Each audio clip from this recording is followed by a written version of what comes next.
ইরানের সর্বোচ্চ ধর্মীয় নেতা আয়াতুল্লাহ আলী খামেনিকে হত্যা করা হবে বলে প্রকাশ্য হুমকি দিয়েছেন ইসরায়েলের প্রতিরক্ষা মন্ত্রী ইসরায়েল কাৎজ। ফ্যাশন ব্র্যান্ড মানে আর্ট। তিনি বলেন, ইরানের সর্বোচ্চ নেতা আয়াতুল্লাহ আলী খামেনি বলেন আধুনিক হিটলার এবং তিনি আর বেঁচে থাকতে পারবেন না। বৃহস্পতিবার সেবার সোরোকা হাসপাতাল পরিদর্শন করেন কাৎজ, যেটি ইরানের ক্ষেপণাস্ত্র হামলায় কিছুটা ক্ষতিগ্রস্ত হয়েছে।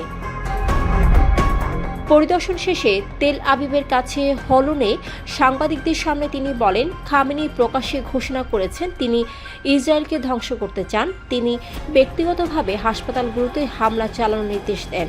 আইডিএফের যুদ্ধ লক্ষ্য অনুসারে নিঃসন্দেহে এই ব্যক্তির অস্তিত্ব থাকা উচিত নয়। ইসরায়েল কাৎজ আরও বলেন, খামেনির মতো একজন স্বৈরশাসক যিনি ইরানের মতো একটি দেশের নেতৃত্ব দেন এবং ইসরায়েল রাষ্ট্রের ধ্বংসকে তার লক্ষ্য বলে মনে করেন, তার এই ভয়াবহ লক্ষ্যকে অব্যাহত রাখতে বা বাস্তবায়িত হতে দেওয়া হবে না। খামেনিকে নির্মূল করা যুদ্ধের লক্ষ্যের মধ্যে পড়ে কিনা জানতে চাইলে কাৎজ বলেন, যুদ্ধের উদ্দেশ্য হল পারমাণবিক হুমকি দূর করা, ধ্বংসের উৎস নির্মূল করা এবং ক্ষেপণাস্ত্র হুমকিকে নিরপেক্ষ করা। এই কাঠামোর মধ্যেই আইডিএফকে নির্দেশ দেওয়া হয়েছে এবং তারা জানে সমস্ত লক্ষ্য অর্জনের জন্য প্রশাসনিকভাবে এই ব্যক্তির আর অস্তিত্ব থাকা উচিত নয়। এর আগে মার্কিন কর্মকর্তারা এই সপ্তাহে বলেছিলেন, প্রেসিডেন্ট ডোনাল্ড ট্রাম্প খামেনিকে হত্যার ইসরায়েলি পরিকল্পনায় ভেটো দিয়েছিলেন।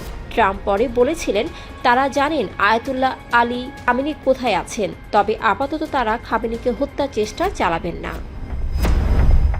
ডেস্ক রিপোর্ট, সারাদিনের সংবাদ। ফ্যাশন ব্র্যান্ড মানে আর্ট।